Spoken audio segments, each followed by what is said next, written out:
Corey here, another podcast here at the settlement today. Just want to thank them for letting us use the space. Heading through Yarning, here with the brother. I'll throw it to him and introduce himself. Bro? Yeah, my name's Shane Brown. Yeah, where you from, my bro? I grew up in Doonside, Sydney. Doonside all my life. Was there since I was about 5 years old. And just recently, I was there the whole time. And just recently moved to Parramatta, North Parramatta, about 5 years ago. Oh, yeah. 2020, 21. North Parramatta, yeah, best thing we ever done. You know? Yeah. I love it there. Yeah. Yeah. And yeah, but all my family they're from Moree, on my dad's side, and my mum there from Blacktown, around Blacktown area. Yeah, nice, bro. So, yeah, Doonside. How's it growing up there, bro? Doonside, growing up as a kid is probably the best time of my life, you know. Parents did everything for us, bro. Like put us in all sports, whatever sports we wanted, you know. Went to school out at Crawford in Doonside. Mad school, you know. Went to school with a lot of mad footy players and that. Went to school with like Blake Austin and stuff like that. And yeah, bro, growing up as a kid, yeah, it was. You just felt like how do you say it, bro? Just safe, bro. The little area I grew up in, I grew up in a cul-de-sac, you know, and everyone we grew up with, I'm still good friends with today. You know? Yeah. Like brothers, you know. Yeah. And yeah, just I wouldn't say like everyone was just part of my kinship, bro. You know. Yeah. That we still have today, you know. Yep. So they're basically family, bro. You know. And yeah, just grew up watching. My mum always worked, you know, like always. Just worked her ass, always worked her ass, and my dad was with us. My dad looked after us while my mum used to go to work, you know. And yeah, bro, like as a kid, it was just the best, bro. Growing up as a kid in Dooney, you know. Yeah. Doing sports, doing footy, playing footy out in the streets, until the lights come on. None of this internet stuff, you know. Yeah. That the kids, yeah, there was none of that, bro. Even playing t-ball in the cul-de-sac, marbles, Pokemon cards. Linings. Yeah, yeah, it was the best, bro. Growing up, you know. Nah, it's mad, bro. And as you said, you know, no internet, no gaming. You see so much of our kids now. That's what they're doing. Yeah. Everyone was just full of. No kid was. I don't remember anyone sitting around. Yeah. Growing up, everyone was just playing, or from after school or on a weekend from the morning till night. Everyone was just playing Yeah. on the scooters. Even rollerblading was mad back then, you know. Yeah. Yeah. We'd have little trampoline comps, bro, you know. No, that's it, bro. It's and as you said, yeah, a lot's changed over time with kids stuck inside, sitting on the games and stuff like that. But yeah, for me, thinking back at those times too, some of the best times ever. Just out in the street playing. So as you said, out in the street playing with kids in there. So brothers would have been out there with you. Yeah, my brothers, cousins. There's actually our brothers. We call them our brothers now. You know, they lived in the other cul-de-sac, and as we grow up, they had sort of a rough upbringing, you know. Yeah. Like didn't want to be home and stuff, always out. But eventually, because we were so close to them, eventually as they got older, like they moved into my mum's house, bro. You know, and Yeah. and still to this day they call me mum, and their kids call me mum Nana, and that, you know. That's the bond we got, you know. Yeah. Yeah. Yeah. So how many brothers do you have? That. I got 3 brothers, Yep. biological brothers, and 3 other brothers that basically my mum's their mum too, you know. Yeah. Yeah. Yeah. So there's about 6 of us, bro. It's nice, bro. It's big, big family is always going to fight, but there's also a lot of love as well. Yeah, 100%, yeah. So, growing up in Dooney, playing on the streets, playing football and stuff. What else did you get up to? Like as a kid, that's all we done. Just basically played in. But as we got into high school and that, like that's when you start walking around the streets. You're out a bit loud, a bit later, you know. And I wasn't really loud out that much because I was good at footy back then, you know. Yep. So and my parents and that, I was already like sort of aware of what the other kids and that were like, you know, just in that area. So they try to keep me in as much as I can, but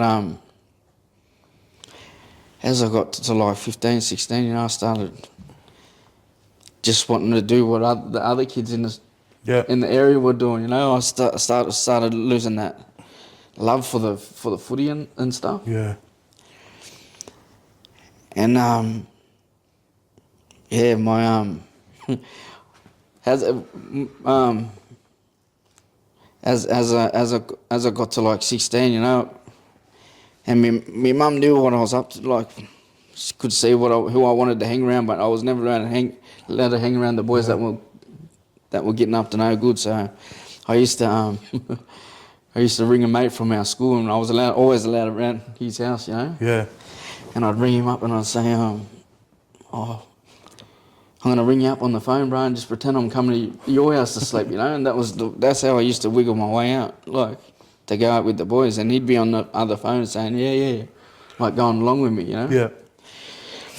And yeah, bro, so that's how I used to wiggle my way out into the streets, and used to act like I was allowed out in the streets, but I wasn't allowed. And that's where me drinking and that started, you know, around 16 and that. Yeah.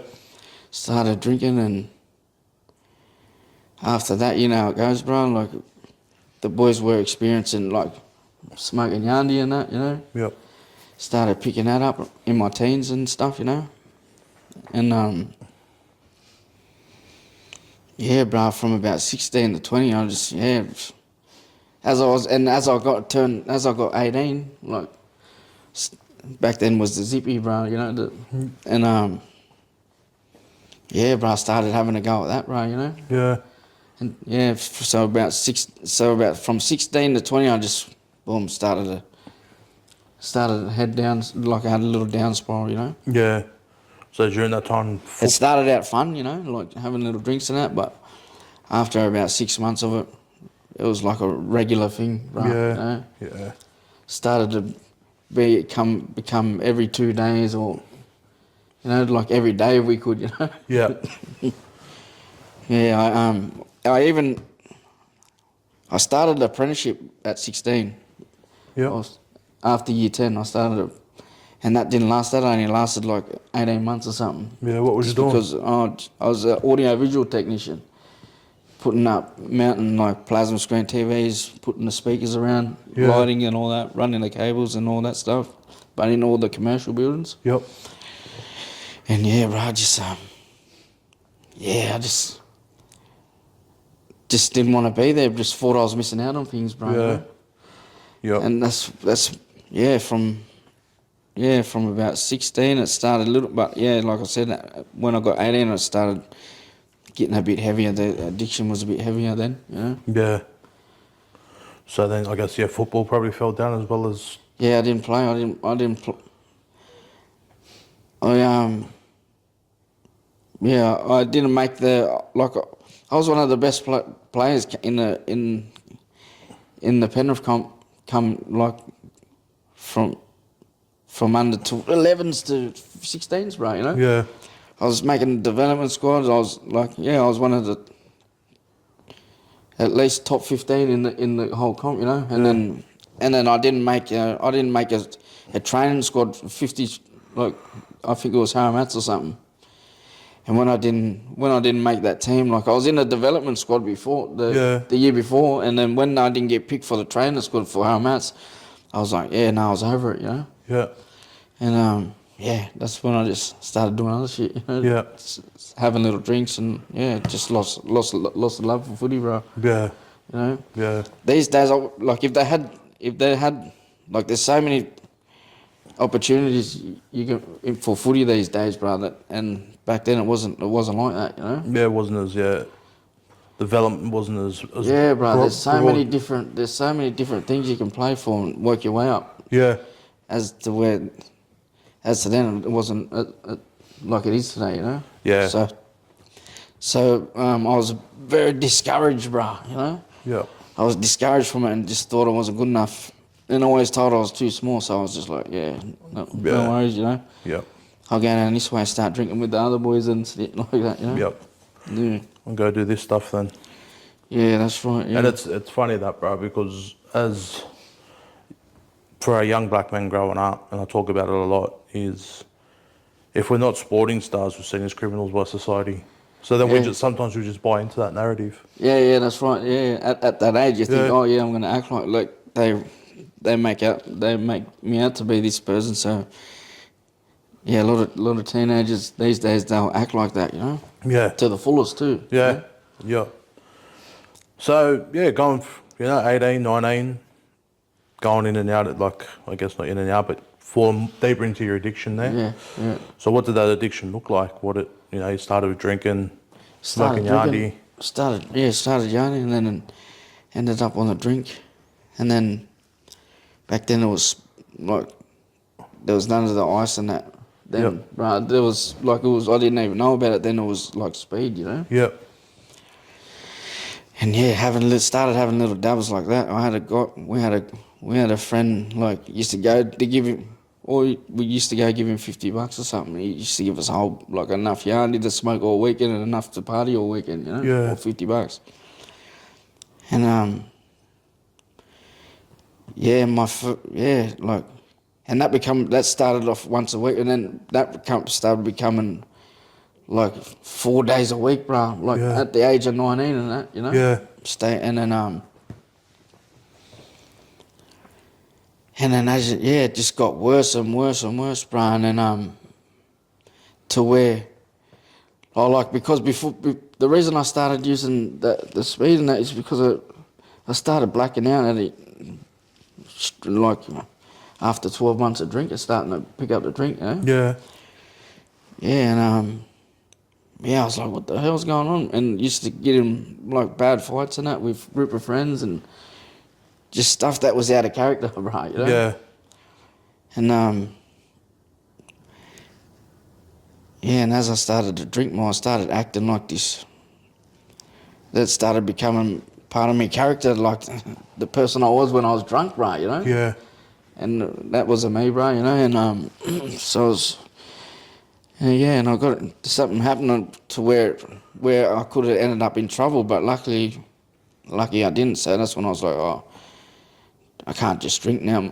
I knew I couldn't just drink at a young age, right? At about 18, you know. So I started picking up the speed so I can be aware what I was doing. Yep. And then the more I started using that, that's when I started when you stay up for days, that's when you start hallucinating and that, you know. Yeah.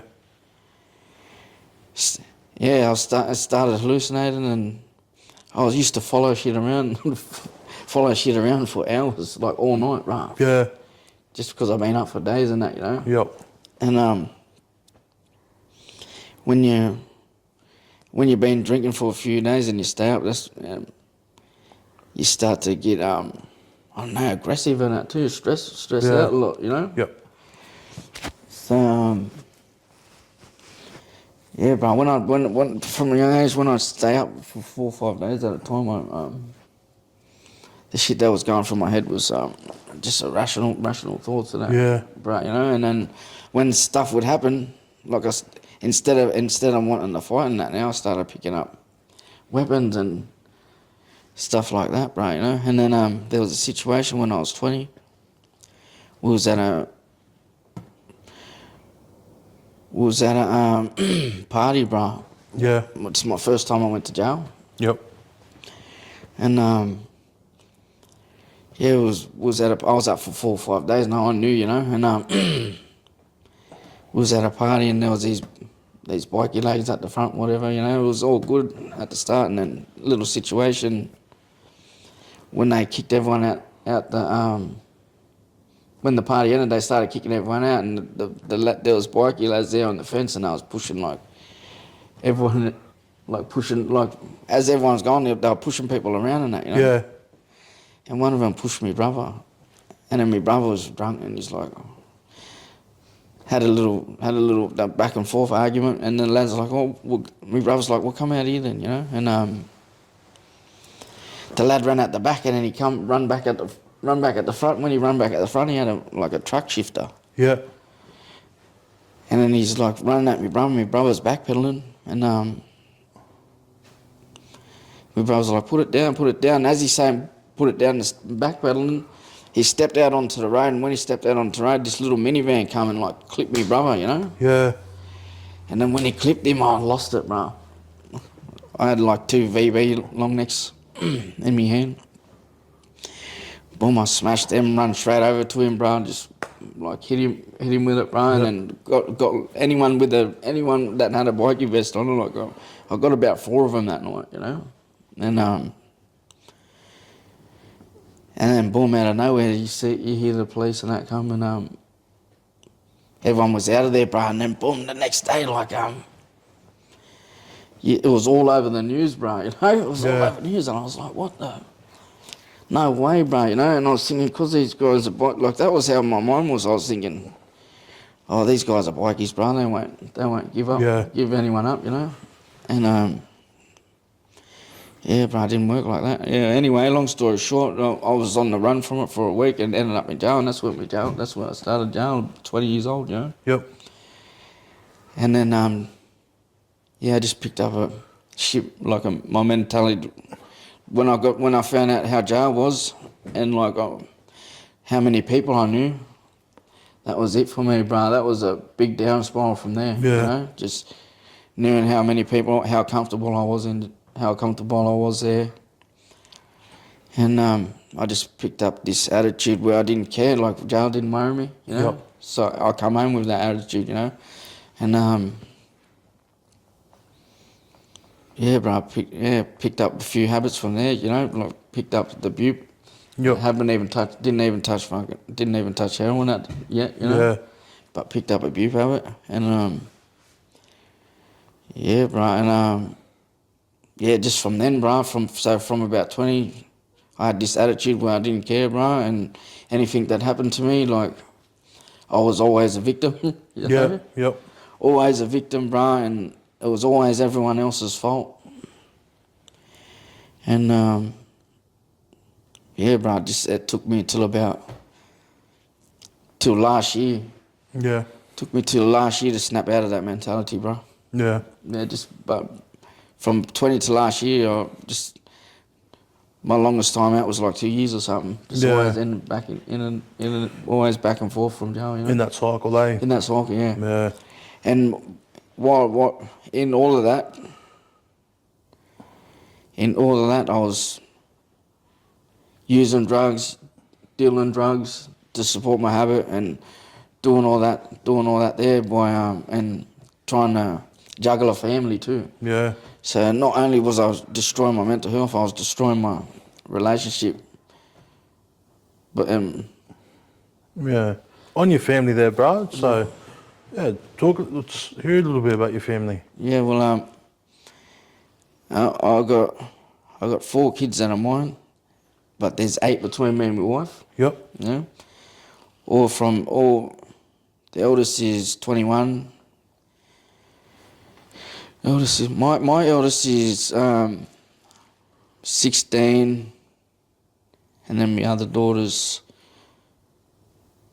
11 or 12, and then my son's 10, and then I got a 1-year-old.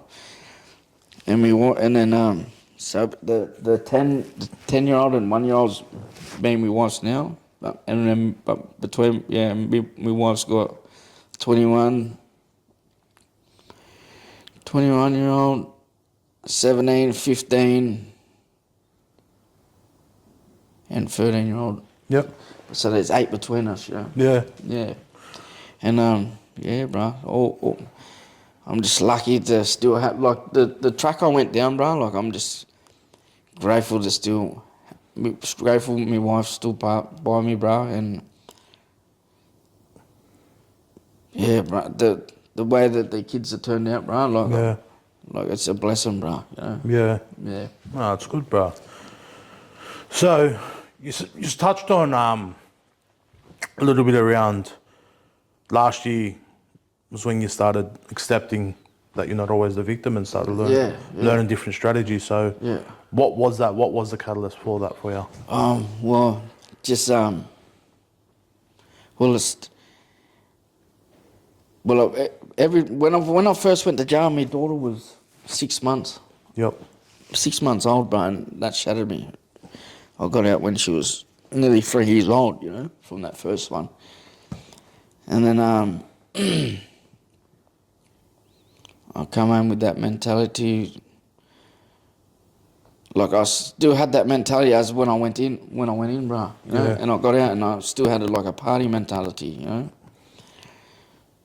Like I was still like, yeah, in my head I was still a kid, bro, and I sort of wasn't ready. I don't know. I sort of didn't feel like a dad, bro. You know? Yep. Still felt like a kid, you know. Yep.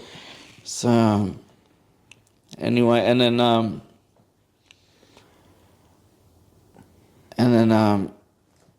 2 or 3 months out, anyway, what snapped me out of that mentality? I ended up with my wife that I have today, you know, and she had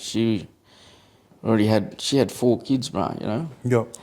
And it was sort of the way it planned out. It was like if I didn't get with her, if I didn't get with my wife today, like who knows where I'd be today, bro? You know? Yeah. But I think when I got with her, I had no choice to be mature. You know, like she was already mother of 4 kids, and she was sort of looking after them by herself. You know? So that steered me into a direction of wanting to be a father to my kids too, you know, and then anyway after that, but when while I was getting with my wife, my other partner just fell pregnant, but we didn't work out, you know, so yeah, so after I had me and I had my second daughter. And the life I was living, like I was still using and whatnot, you know. Still had a little partying, but I wasn't out as much, bro. But I was sitting at home just using and partying, still like Partying your own cave. Partying my own cave, but sometimes I'd go out and that. But and then my second daughter come, and just that mentality, like because I couldn't be told what to do. Like all my wife wanted me to do is not party and just like be mature and that, you know. But in my head, I wanted to party, so that was my mentality was causing rows and bro, and that the mentality I had, I couldn't be told what to do, you know. So I ended up anyway. The drug use was bad again, bro, and I just ended up in jail again, bro. You know. But I ended up in jail like me daughter, my second daughter. She was only young too, you know. Like she would have been 4 months, 6 months or something as well. Ended up in jail again. And I was like, wow.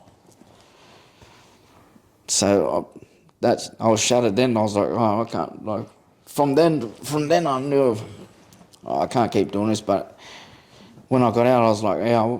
Like every time I come home, I was like, oh, I won't. Like everyone thinks as soon as they go to jail and come home, they think, yeah, I'm not going back again, you know. Yeah. But as soon as you get out to society, that just changes, bro. Yep. You know?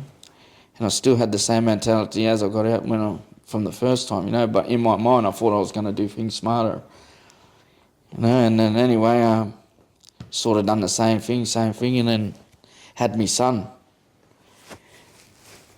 And when I had my son, I thought, this is going to change now, you know. So I went good when my son was born. I was going good for a little bit. I went good for about 8-9 months or something, bro. Yeah. and then just life. I couldn't look like because of my mindset. I couldn't deal with reality, and I couldn't I don't know what it was. I couldn't be sober for too long, bro. You know, and when I'd be stressed out, like the way I'd deal with things was through drugs and that, you know. Yeah. I couldn't deal with stress, bro, you know, and so that was my. How do you say it, bro? Like, that was the only time I felt like. You need to make a change? Nah, like that was the only time that was my getaway, bro. Using the drugs, you know what I mean? Your escape, yeah. Yeah, my escape. Yeah. So when things would get too tough when things would get too tough, like that was my escape, you know. And I didn't want to work in that, you know. So I'd make money in all the wrong ways, you know. Yeah. And that was paying a toll on my relationship, and then. Yeah, bro, and then, but I was, so after my son was born, I was doing good for a bit, and then couldn't cope with life, so I'd end up on the drugs, and then end up making money the wrong way to support my habit, and it was like, just what it was doing to my relationship. I ended up in jail again, you know. Yep. So, my son was only about 9 months, or 1 year old or something, bro. Yeah. I was like, nah, what? Like every time one of my kids has been babies, I've always ended up in jail and on the times where I need to be there. You know? Yeah. I was like, never again. And that time there, when I went to jail when my son was born, like my dad passed away that time too, and they didn't let me go to his funeral, bro. Yeah. Because of the choices I made, and still, bro, like I blame everyone else for ending up in jail, and I was pointing the finger at the wrong people. Because I didn't end up at the funeral, I was blaming the situation of how I ended up in jail, bro. Like for not miss, but bro, at the end of the day, it was decisions I made, bro. Like I ended up at John Moroney too, and I was like doing all the wrong things there, you know, and like getting people to drop shit at the front. Yeah. I was getting ramped all the time, bro, you know, and Still living that life. yeah, bro, still living that life inside, Yeah. and then my dad passed away, bro, and because of the screws, like I knew they was aware of it, they just couldn't catch me doing anything, like. That's why they knocked me back for the funeral, bro. But in my head, I was blaming my situation why I ended up in jail, you know. Yeah. And it took me a while to admit that, you know. Yeah. I was still blaming people, bro. Yeah. You know? And how, I guess, coming to that realization, and as shit as the system is they should have let you go, in my opinion. Yeah. But also understand from your point of view is I put myself in jail. Yeah. So it's part of the consequences of being in jail.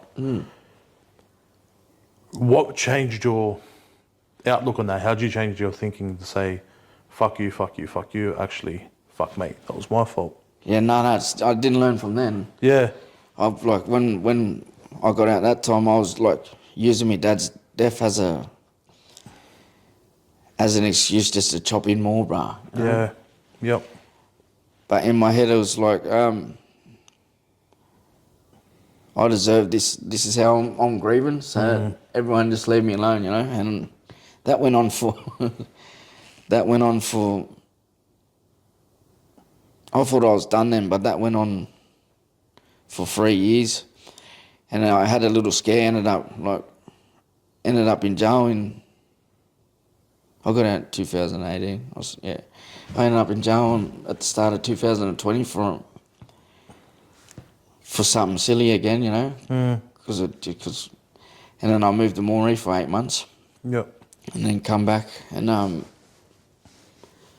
but when I come back, I was just using like my dad's death as a pass to just as a way to just self-destruct and just chop in, bro, you know. And everything I was doing, I just used that and my dad's finger to justify it, you know. Yeah.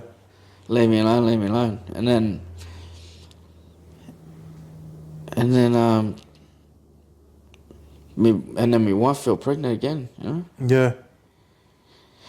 Yeah, my wife fell pregnant again, and then but while she was pregnant this time, I was like just running up a bad gear of it, bro. Yeah. You know, using that to using my dad's death as an excuse to use, but plus trying to juggle a family life and all that stuff, bro. And then boom, I ended up in jail again. And then that like caused me, and my son was only like 3 months old or something. Yep. Yeah, no, he's 4 months old or something. Yep. And then that, like, bro, like that, I was like, that's the one that hit me, bro. Yeah. You know? Like the last time. Because I know with your son being 4 months, but I know from when he was born up until 4 months, you were in the hospital with him a lot too. Yeah, he was in that hospital. Yeah, he was sick a lot. Like he was sick heaps, bro. And even when I went to jail, like within the first month or something, my wife was at the hospital with him again, like a couple of times, and I just felt so helpless. So helpless, you know. And then I knew, like, when I went in this time, I was like, you know what? Now I have to change something, bro. Like, it's not everyone else's fault now, you know. Yep. Like there's something in me, you know. Like whether it's things that I don't like, bro. Like it's not everyone else. It's the way I deal with things, bro. It's the way I deal with things, and it's the way I deal with things is what getting me into these situations. You know? Yeah. So I need to change something. Like I need to change how I react to things. I need to change my thinking. I need to change everything. You know. Yep. And that was. I was at Silverwater then, and bro, by luck, I got sent out to John Moroney. You know. Yep. And John Moroney's. If I'll tell you now, bro, if every jail was like John Moroney, like so many, like the crime, I reckon the crime rate would go down, you know, because they just had so much courses that I needed, bro. Yep. And that helped me, and you got no choice but to be present, bro, you know, Yeah. because you got no choice but to take everything in, bro, you know, like if you want to change, I was just at that point to where I was sick of my life, sick of being upset, sick of blaming people, and just needed to change. At the start, if I didn't want to change for me, in my head, I needed to change for my kids, you know, because every time I rang my son, man, and like he was just heartbroken, bro. He was just like I was losing trust with all my kids and step kids, you know. Like I could feel it, you know. I felt like I was, and my wife was sick of it, you know. Like I'm surprised I honestly thought she wasn't going to answer the phone. I really thought it was over. It was just by the grace of God, bro. Like she answered the phone and trusted, like because in amongst all this chaos, I still had little times where I was sober, and like, but them times I was sober, like she seen the real me, you know. But yeah, bro, and then that's why them little times I know why she stuck by me, you know. She knows how I can be when I'm off it, you know. Yeah. I just need to do things to stay off it. Yeah, exactly. You know? Exactly right. So yeah, like I used to do like all these similar courses out in the community, but I never was present. I was just doing it for parole, to tick boxes off parole and that. Yep. So when I got to John Moroney and done all these courses, like there's so many courses there, you know, and you got no choice but to be present in that. And bro, I just done them courses and like use them embedded them in my life, Yeah. like, you know. Yep. And I haven't looked back since, you know. That was November last year, and I still do. I ended up in an there's a ASP program. I was lucky to get out there too, bro. You know. Yep. And it's a 10-week program. That I feel that there, and the ones like where I've seen you, like Healing the Warrior with Yep. Uncle Ivan Clark and Uncle Paul Burden. That like them ones, like them courses, like you start to learn where your trauma starts and everything's not your fault. What happened, you know, and when.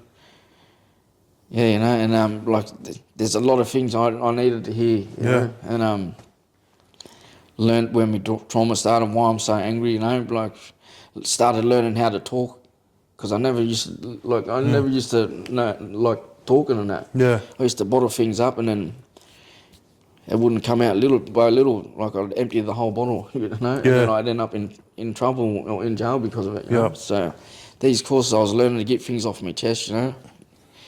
And learning how to be vulnerable, you know. Learning how to talk more, like, with my wife and stuff, you know. Yep. Even with my kids and that, you know, like.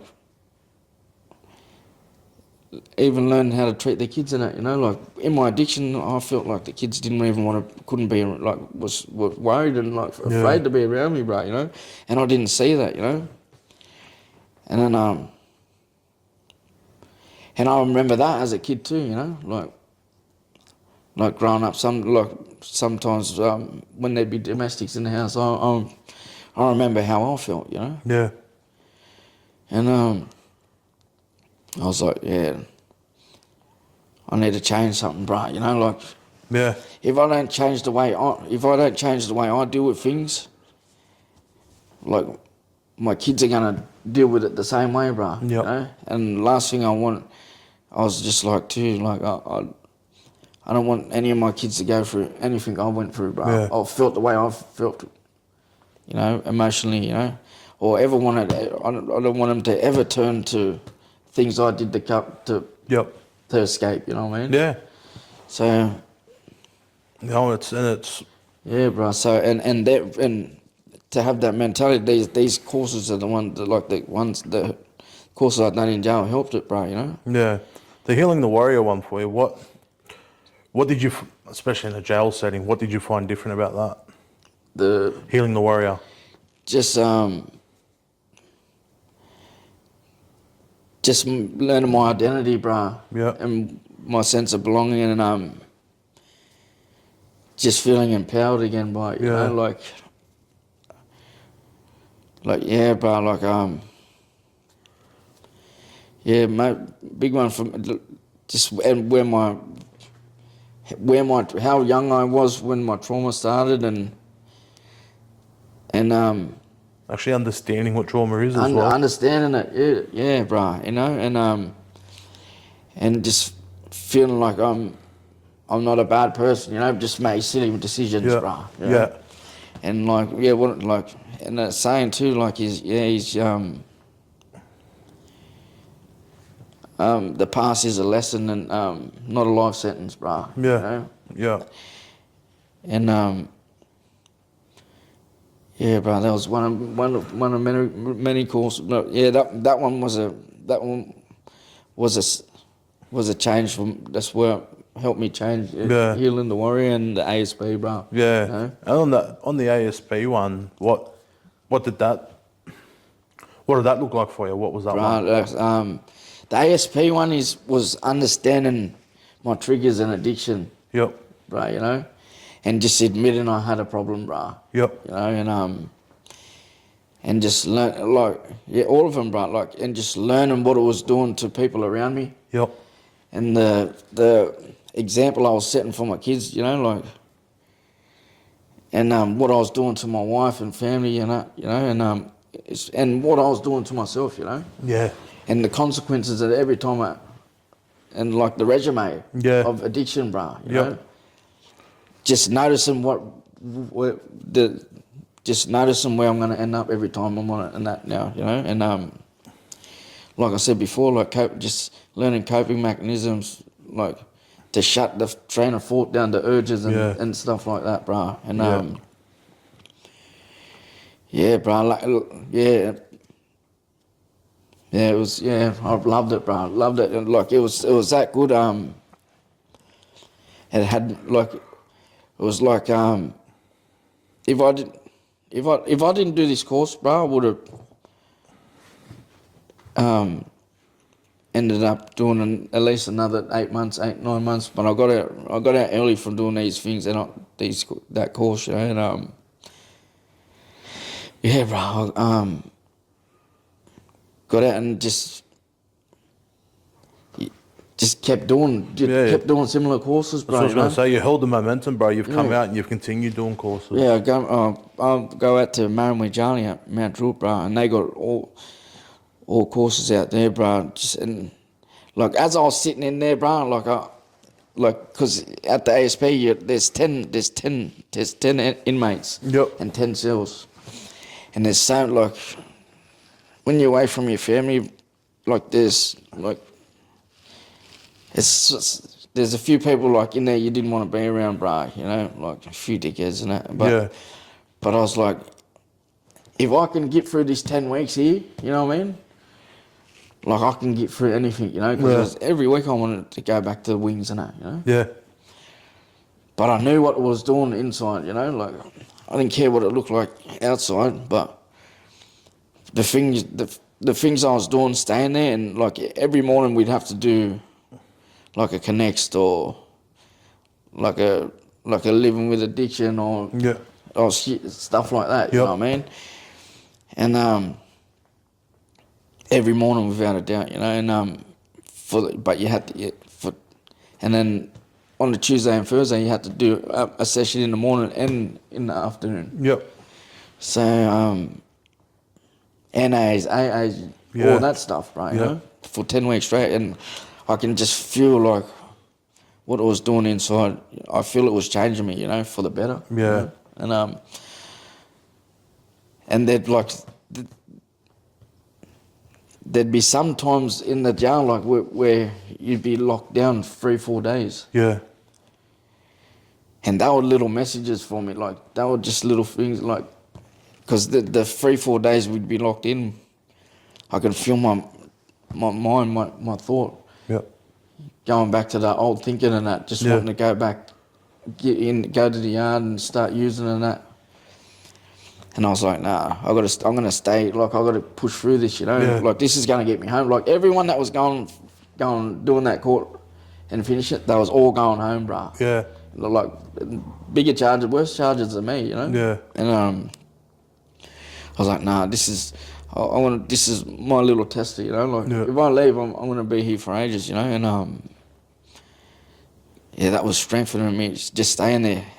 But then I thought, when I completed it, I was like, knew in my mind, you know, I need to do all this stuff when I go home too. You know? Yeah. Yep. And I sometimes feel it today, like even over the school holidays, it's been 2 weeks, you know, and I can't wait to go back to the courses and that. But I still do it. But they was just telling me, like, I need to do this. I need to do this in my everyday life. You know? Yeah. Until I'm strong enough in my mind, then I can start like stepping back a little bit. But until I feel that way, you know, I'm gonna be these courses are gonna be a part of my life for a while, you know. Yeah. And it's interesting, bro. Like I've known you as long as I can remember, bro. And your first lag, and I remember seeing you. I was only on the truck. We're both on the truck. At court. That's all what I remember it. But then, you know, it's still catching up through life. But then the next time we had a proper yarn was your last lagging when I was at Silverwater. Yeah. I was a mess then, bro. Yeah, but I'm saying that you were still in your addiction. Yeah. But I could see that you were looking for answers. Yeah, bro. You weren't just like, this is me. Yeah. And it's probably the first time in a while saying you actually like, fuck, what am I doing? Yeah. And you know what I mean? There's probably been certain other times in your life where you've hit rock bottom. Yeah. But at that moment, I could see you thought this is it. Yeah. Can't keep doing this. Yeah. Man. It was torture, bro. Yeah, and mentally, you know. Yeah, then we had that yarn there, and then the next time I seen you, were walking up the fucking, for anyone that knows MRR, you're walking up to reception because you're on the truck to John Maroney. Yeah, that's But right. the yeah. thing you said to me was a whole lot different to the next time I seen you. Yeah. You were talking about who was there and the life you're going to live because you thought you would be right there. Yeah. And then when you got there, things happened and you started seeing those changes in yourself. Yeah, bro. And then, seeing you doing Healing the Warrior when you're at ASP.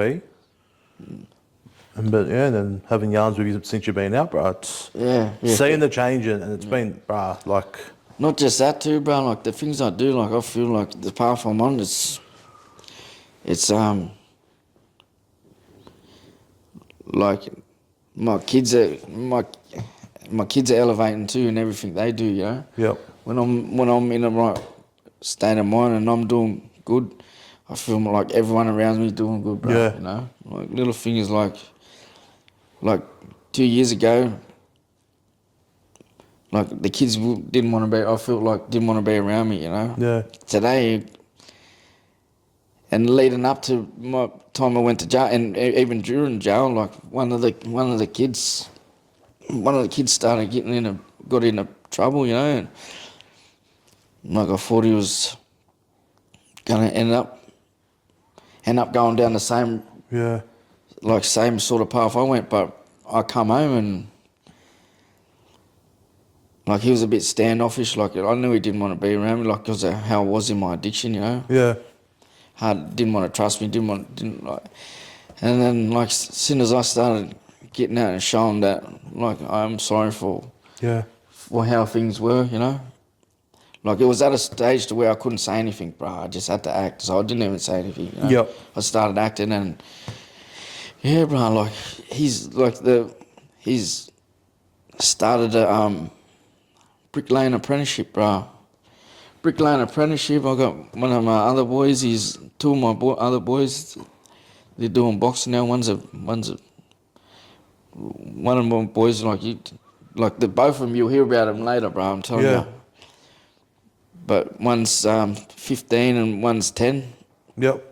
And one's about to start do his first amateur fight on the 15th of August. Yep. And my son, like everyone that sees him in the gym, the 10-year-old, they're like, bro, you watch out for him, man, you know. And even at school, you know, my 10-year-old, they asked him to do a speech, and he done a speech, welcome the country, and where his family's from, and he done a 5-minute speech in front of 300 principals, bro.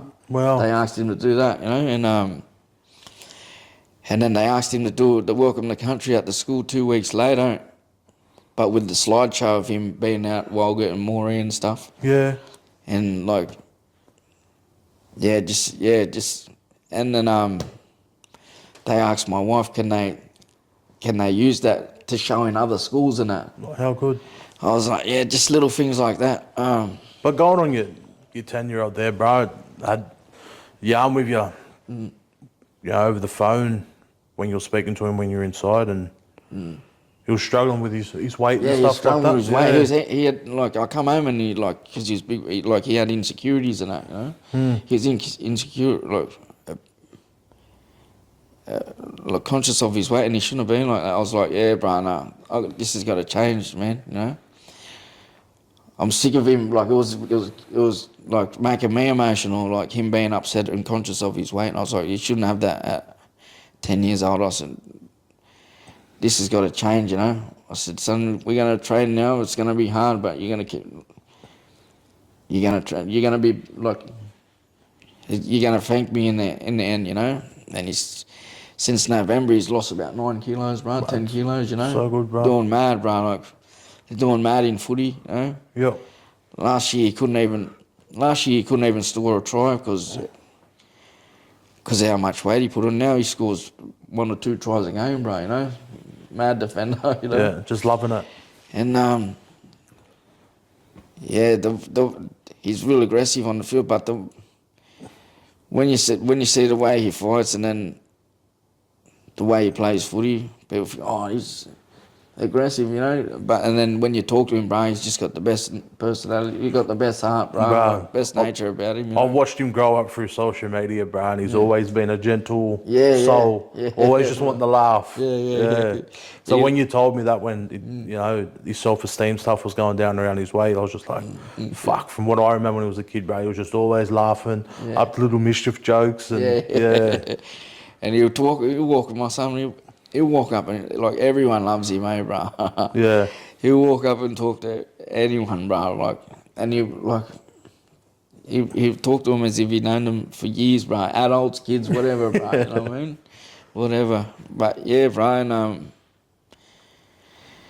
yeah, just the things I'm doing now, like it's you can see in our kids that like what me and my wife's doing is working, right? You know. No. I'm even gotten into this. I'm in recovery. I'm doing all my recovery stuff, but at the same time, I'm doing I've started going back to church and all that again, bro. You know, and I'm doing a Christian leadership course. It's called 5 Stone, bro. Yep. And that's just that's just a whole nother level thing, bro. Like how I feel, you know, and what it's doing, a part of like inside, bro, mentally, bro. You know, like I just feel like I'm on a path to where I'm gonna like it's good, bro. You know, like I still like I'm still a recovering addict. I still have thoughts of like little thoughts in my mind creeping up. But bro, like I got all the tools today to not use, bro. Yeah. You know? We had that yarn earlier, bro, around that. And it's people that go through addiction and are in recovery. A lot of them have this misconception that urges aren't gonna be there anymore. Yeah. Urges are always gonna be there. Yeah, they're gonna be there for life. That's what I learned in AA. Like I'm gonna be an addict for life, bro. But I can choose not. Like I can use tools to not pick up ever again. You know? And I feel that, bro. I hear that, and it makes sense, bro. You know, because I still go for it. But just little things too, like today I don't like. I used to do things for validation of other people, bro, and do things just to show that I've changed in that. But that always led me back to using too, bro. You know, because people are only happy for so long, bro. You know. Yep. And then so now today, bro, everything I do is for me, bro. I don't do it for anyone else, bro. Yep. You know. I do it for me, and then bro. You know, everything I do is validation for myself, bro. You know, I don't look for a pat on the back of anyone, bro. You know. Yeah, bro, and that's what it's about, bro. But little things, but still, people like. Of course, it's good when someone gives you a compliment, bro. You know, like the other week, I went to AA and I seen Uncle Paul Bird out there. One of the unks from You Were the Warrior. Yep. And he was I was like, where do I know this fella from? You know? Where I know him from, and I was like, you're from Hill the Warrior, remember me? He's like, yeah, I remember you, you know. And anyway, we went to the AA. We went into the group, had shared or whatever, and after he's like, he goes, how long you been coming here? But I said, I've been coming here since I got out, you know. Yeah. He's like, bro, that's amazing, you know, that's so good. He goes, I can't wait to tell, like, because Kelly's the lady that run the ASB. Yep. He goes, I can't wait to tell Kelly, you know. And I was like, yeah, make sure you tell her, because I told her I wanted, like she done a lot from, like, if it wasn't for her accepting me in ASB, bro, I reckon I still would have got out and had little dabbles in that. But I was like, it's been on my heart, like, to get in contact with her and thank her, you know. And I said, yeah, can you just, he goes, I can't wait to tell Kelly and how you going, you know. And because she's a real, like, she used to sit in the groups and that, we used to do AA, and she'd like because we'd be sharing our stories, like, that's hard for men, right, you know. And like, just from us sharing and getting shit off our chest, like she'd be in the courses crying and that, bro, Yeah. getting emotional, you know. Anyway, Uncle Paul's like, yeah, I'm gonna tell Kelly, and if I bet you I'm telling you, mate, you know how emotional she is, she'll probably cry, you know. And I was like, yeah, I reckon too, you know. And anyway, I said, I'll give your number out, you know. I want to like get in contact with these people. Like, I talk to a lot of people now. I talk to a lot of people through the AA, and Yeah. I thought, yeah, like people I need to be like encouraged by, bro. you Yeah. know? And yeah, he goes, yeah, he rang me one afternoon because he was going in the jail the next day, you know. And that afternoon he goes, I just want to I seen Kelly today, and I sat there and I told the Sappos, like I pulled Kelly to the side and I told her about how you're going and that, and she bawled her eyes out, you know. And then the other Sappos, like they sort of had a little tear too, you know. And then he told Uncle Ivan Clark what Uncle Paul said. Yeah. And he goes, I brought a tear to Uncle Ivan Clark's like, it's too, bro. And he goes, I just wanted to say to you, bro, like you're doing so good, bro, and like you are living proof that these courses that we're doing in here are working, bro. You know. And I was like, bro, I needed to hear that, bro. You know. Yeah. Yeah. And like that just pushed me to another level in my sobriety, bro. Nah, and that's like you said, bro. You don't need to get the compliments, but when you do, they're nice. Yeah, they're nice, bro. You know? Yeah. But at the same time, I was like, I'm not doing it for that. Nah, You know? exactly. No. Doing it for yourself and to be. I'm not gonna like any other time I would have walked around telling people, yeah, this is what I heard today, but no, like Yeah.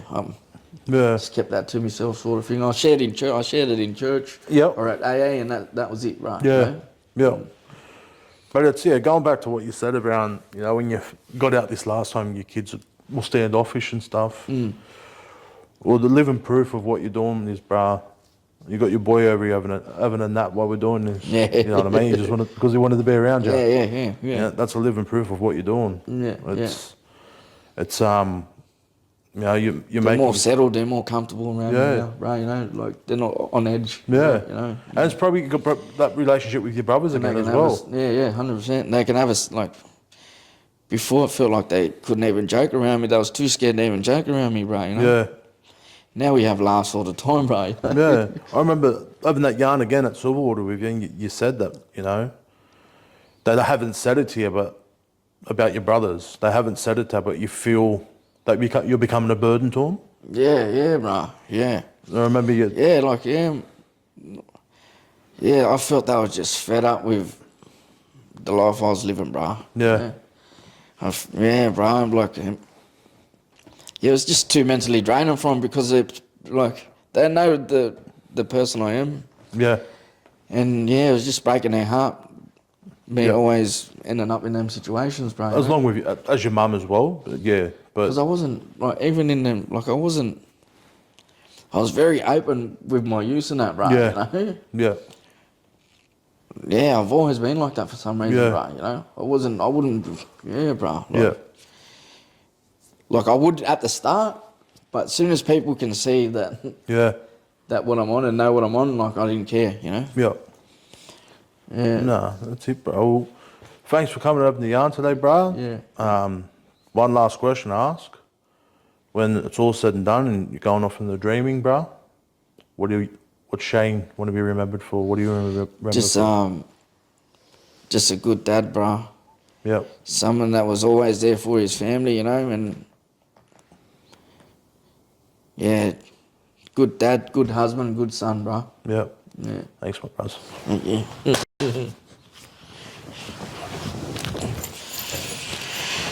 That's it. Feel better after that one, bro? Yeah, better. Love all compliment.